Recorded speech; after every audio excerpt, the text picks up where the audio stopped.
Marwadi university మంచి భవిష్యత్తు కోసం తెలుగు విద్యార్థులు ఇష్టపడే యూనివర్సిటీ. అన్యాయాన్ని ఎదిరించే పొలిటీషియన్ అయినా, రౌడీలకి గూండాలకి వత్తాసు పలికే ప్రజా ప్రతినిధులైనా, లేదా అమాయకులపై దౌర్జన్యం చేసే పెద్ద బడాబాబులైనా వాళ్ళని ఎదిరించడమే కాకుండా అవసరమైతే రోడ్లపై లాఠీతో కొట్టి లాకప్లో వేసే సన్నివేశాలు సినిమాలో చూస్తుంటాం. అలాంటి సన్నివేశాలు సేమ్ టు సేమ్ చేసే ఒక పోలీస్ ఆఫీసర్ ఈ వారం మన గెస్ట్. అతను సినిమాల్లో ఏ విధంగా ఉంటుందో ఆ విధంగా చేసేవారు, కానీ బయట జనం మాత్రం అతను చేసిన సన్నివేశాలే సినిమాలో పెట్టేవారు అంటూ చెప్తుండారు. అతను గతంలో కాకి చొక్కా వేసి ప్రస్తుతం నల్ల కోటు వేసుకున్న వ్యక్తి. పేరు Prithvi Narayana, retired election SP. Present Guntur కోర్టులో, ఏపీ కోర్టులో వర్క్ చేస్తున్నారు. అయితే పృథ్వీనారాయణ గారికి పొలిటీషియన్లకి ఎందుకు పడదు, అసలు పొలిటీషియన్ అంటేనే పృథ్వీనారాయణ పడదా, లేదా పృథ్వీనారాయణ గారిని చూస్తేనే పొలిటీషియన్లు ఇరిటేట్ అవుతారా అన్న విషయాల్ని ఆయన తెలుసుకుందాం. అసలు పృథ్వీనారాయణ గారు అంటే మోస్ట్ కాంట్రవర్షియల్ అని కూడా అంటుంటారు డిపార్ట్మెంట్లో. అసలు ఎందుకు ఆ పేరు వచ్చిన విషయాల్ని ఆయన తెలుసుకుందాం. పృథ్వీనారాయణ గారు నమస్కారం అండి. సార్, మీరు ఎక్కడ పనిచేసినా అక్కడ ఒక చిన్న వివాదం, అక్కడ ఖచ్చితంగా పొలిటీషియన్తో వివాదం ఉంటుంది. ఆ వివాదానికి మీ మీద జ్యుడిషియల్ ఎంక్వైరీ నడుస్తుంటాయి. అవసరం అనుకుంటే మీరు ఫైర్ ఓపెన్ చేస్తుంటారు. జ్యుడిషియల్ ఎంక్వైరీ చేసి మీకు జైలు పంపాలనుకున్న అధికారులు కూడా మిమ్మల్ని ఏమీ చేయలేక కూర్చున్న వాళ్ళు కూడా ఉన్నారు. ఎక్కడ మీరు అంటే మీకు ప్రజల మద్దతు ఆ విధంగా ఉండటంతోనే మీరు సర్వీస్ అంతా చేసుకొచ్చినట్టు కనిపిస్తుంది. అసలు వివాదాలకు కారణం ఎందుకు? అంటే వివాదాల చుట్టూ పృథ్వీనారాయణ గారు తిరుగుతారా, పృథ్వీనారాయణ గారి చుట్టూ వివాదాలు తిరిగేవా? ఈ ప్రశ్నకు సమాధానం చెప్పే ముందు అసలు మీరు కాకి చొక్కా ఎందుకు వేసుకోవాలనుకున్నారు? మీ నాన్నగారు, అమ్మగారు వాళ్ళ నేపథ్యం చెప్పండి. నా పేరు పృథ్వీనారాయణ అండి. మా ఇంటి పేరు Bhogireddy. We hail from Bhimavaram, Dursumarru. My father is a landlord. My grandfather is also landlord. కుటుంబ కొన్ని పరిస్థితుల వల్ల మా నాన్నగారు విజయవాడ వచ్చారు. విజయవాడలోనే నా ఎడ్యుకేషన్, ఎస్ఆర్ఆర్ కాలేజీలో ఎడ్యుకేషన్. నేను విజయవాడలో ఎస్ఆర్ఆర్ కాలేజీలో చదువుకున్న నేపథ్యంలో ఇక్కడ విజయవాడలో తీవ్రమైనటువంటి గ్యాంగ్స్టర్ యాక్టివిటీ ఉండేది. వన్ టౌన్లో చల్లసాని వెంకటరత్నం గారు, ఆల్మోస్ట్ ఆయన ఒక డాన్ ఇక్కడ. ఆయన ఆధ్వర్యంలో చాలా విషయాలు గోప్యంగా జరిగిపోతుండే, దౌర్జన్యాలు కూడా చాలా గోప్యంగా జరుగుతూ ఉండే. ఈ నేపథ్యంలో ఇక్కడ ఒక లోకల్ చిన్న కార్ల అసోసియేషన్ ప్రెసిడెంట్గా వంగవీటి రాధా అనే ఒక కుర్రాడు పిక్చర్లోకి, ప్రొజెక్షన్లోకి వచ్చాడు. ఆ వంగవీటి రాధా, నేను కాలేజీ చదువుకున్న రోజులు ఆ వంగవీటి రాధా గారు పనిచేసేటువంటి ఒక ఫౌండరీలో వాళ్ళ కుర్రవాళ్ళకి నాకు తగితే ఆ చిన్న కుర్రవాడిని కొట్టా. అప్పుడు రాధా వచ్చి నన్ను పృథ్వీనారాయణ రమ్మను, వాడేదో గొడవ చేస్తా అంటాను, నా మీద కూడా గొడవ చేశాడు. తర్వాత నేను స్టూడెంటు, అప్పటికే నేను BA ఫైనల్ ఇయర్ వచ్చేసాను. నేను రాధాని, నాకు తెలియదు రాధా మోస్ట్ పవర్ఫుల్ ఫెలో. తర్వాత నాకు రంగాతో పరిచయం అయింది. ఇక్కడ గ్యాంగ్స్టర్ ఏ విధంగా ఉండేదంటే, మర్డర్ అనేది చాలా తేలిక చేస్తుండేవాళ్ళు ఇక్కడ. ఈ సందర్భంలో అనేకమైనటువంటి గొడవల మధ్యన అత్యంత పేరుగల వంగవీటి రంగాన్ని ఇక్కడ circle inspector, sub inspector, 3 town sub inspector ఆయన్ని పోలీస్ స్టేషన్లో పెట్టాడు. పోలీస్ స్టేషన్లో పెట్టేటప్పుడు అతన్ని రంగాన్ని కొద్దిగా అవమానంగా మాట్లాడాడు. చొక్కా తీయి అది ఇదని. నాకు బాగా గుర్తు, నేను బయట ఉన్నాను అప్పుడు, MA పాస్ అయిన అప్పటికే. చొక్కా తీయాలా ఇంకేమైనా తీయమంటావరా అన్నాడు రంగా. చొక్కా తీయమంటే డ్రైవర్ కూడా అంటే వంగ్యంగా. ఆ సన్నివేశంలో కొద్దిగా నేను చూశాను. రంగాన్ని లోపలేయటం ఏంటి, నాకు MA పాస్ అయినా కూడా అదొక పెద్ద ఆశ్చర్యకరమైన విషయంలో తయారైంది. చాలా ఆత్మ శోధన చేసుకున్నా. ఒక ఇంత పెద్ద పేరు గల లెట్ ఇట్ బి ఒక వ్యవస్థలాగా ఉండేదన్నమాట ఇక్కడ రౌడీజం. ఇంత పెద్ద పేరు గల రంగా అనే వ్యక్తిని అత్యంత తేలికగా సులభంగా లాకప్లో వేసాడే. ఇదేదో పోలీస్ ఫోర్స్ చాలా పవర్ఫుల్గా ఉన్నట్టు ఉందని. అప్పుడు ఇక్కడ ఒక సబ్ ఇన్స్పెక్టర్కి మంచి పేరు ఉండేది. నాకు కూడా కొద్దిగా అప్పుడు ఐ వాజ్ ఫ్యాసినేటెడ్.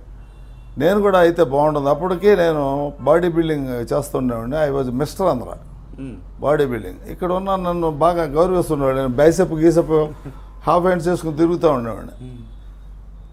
నేను వెళ్ళి ఈ సబ్ ఇన్స్పెక్టర్ పోస్ట్ బాగుందని చెప్పి రైల్వే ఇన్స్టిట్యూట్లో ప్రకటన చేశారు.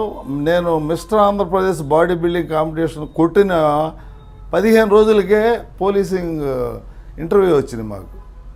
నేను ఈ కండలు వేసుకుని రైల్వే ఇన్స్టిట్యూట్లో ఇంటర్వ్యూకి వెళ్ళాను. మామూలుగా ఫిజికల్ చెకప్ అయిపోయింది. ఇంటర్వ్యూకి వెళ్తే చూడంగానే నన్ను సెలెక్ట్ చేస్తారు సబ్ ఇన్స్పెక్టర్గా.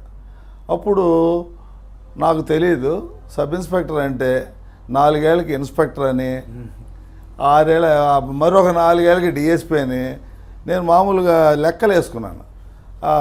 సర్వీస్కి వెళ్ళిపోయేటప్పటికి నేను డిఐజీగా రిటైర్ అయిపోతానని తృప్తి అనుకుని లోపలికి వెళ్ళాను. లోపలికి వెళ్ళాక తెలిసిందే ఒక్కసారి సబ్ ఇన్స్పెక్టర్ అయ్యాక ఆ పోస్టులోంచి బయటికి రావడం అప్పుడప్పుడే ఉండదని.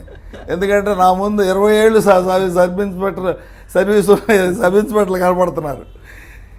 వాళ్ళు చూసి ఆశ్చర్యపోయి అదేంటంటే 20 ఏళ్ళు 4 ఏళ్ళకి ఎందుకు ప్రమోషన్ రాలేదని అడిగాను నేను. 4 ఏళ్ళకి రాదమ్మా ఇక్కడ, అక్కడ నీ పోస్టులు లేవు ఇన్స్పెక్టర్కి, నువ్వు చాలా సంవత్సరాలు. అది నాకు జరిగిన మొట్టమొదట డిసప్పాయింట్మెంట్. అలాగ పోలీసులోకి రావడం అంటే రంగా గారికి ఒక స్ఫూర్తి నాకు. అతన్ని కూడా లోపల పెట్టగల సమర్థత ఒక ఆర్డినరీ సబ్ ఇన్స్పెక్టర్కి ఉందని భావించి అదొక స్ఫూర్తితో నేను పోలీసులో జాయిన్ అయ్యాను. తర్వాత పుంకాలుగా పోలీస్ డిపార్ట్మెంట్లో బహుశా నాకు జరిగినటువంటి ఇష్యూస్ కానీ ఛాలెంజెస్ కానీ కాల్ ఇట్ ఫైట్స్. ఇతరులకి గొడవలు అనవచ్చు, but to me it is a fight. ఆ వాయుగానే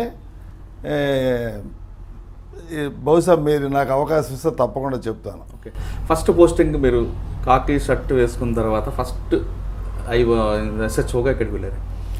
ఫస్ట్ నన్ను దాచేపల్లి పోలీస్ స్టేషన్ వేశారండి, గుంటూరు. దాచేపల్లి పోలీస్ స్టేషన్లో ఇది ఎస్ఐగా. నన్ను నరసరావుపేటలో ట్రైనింగ్కి పంపించారు. మొట్టమొదట సబ్ ఇన్స్పెక్టర్గా నరసరావుపేటలో నా పోలీసింగ్ మొట్టమొదటిగా నా అరంగేట్రం నరసరావుపేట జరిగింది. అక్కడి నుంచి నన్ను 2 చుక్కలు ఇచ్చి దాచేపల్లి పోలీస్ స్టేషన్కి ఎస్ఐగా పంపారు. పోలీస్ స్టేషన్కి వెళ్ళి కూర్చున్నాను. అంటే నరసరావుపేటలో మీరు ప్రొఫెషన్ తీసుకుని అక్కడ మీరు ఏం చేసేవారండి?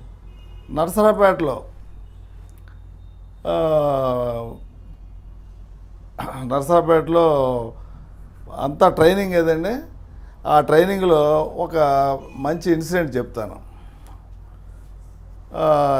నాకు కాసిం అనే పోలీస్ స్టేషన్ రైటర్ ఉండేవాడు. మా సబ్ ఇన్స్పెక్టర్ గారు కూడా ఒక యాదవ జెంటిల్మెన్, పేరు గుర్తు రాలేదు.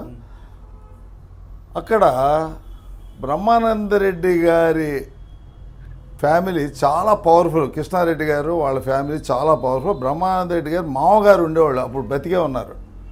నేను ఒక రోజున ట్రాఫిక్లో ఉన్నప్పుడు ట్రైనింగ్లో చెప్తున్నా మీరు, ఒక లారీ మధ్యలో పెట్టాడు.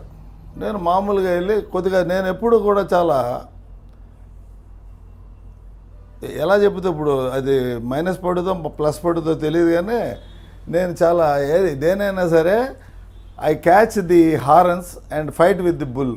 కొమ్ములు పట్టుకుని పోట్లాడుతాం తప్ప బతిమలాడతాలు ఏముండవు.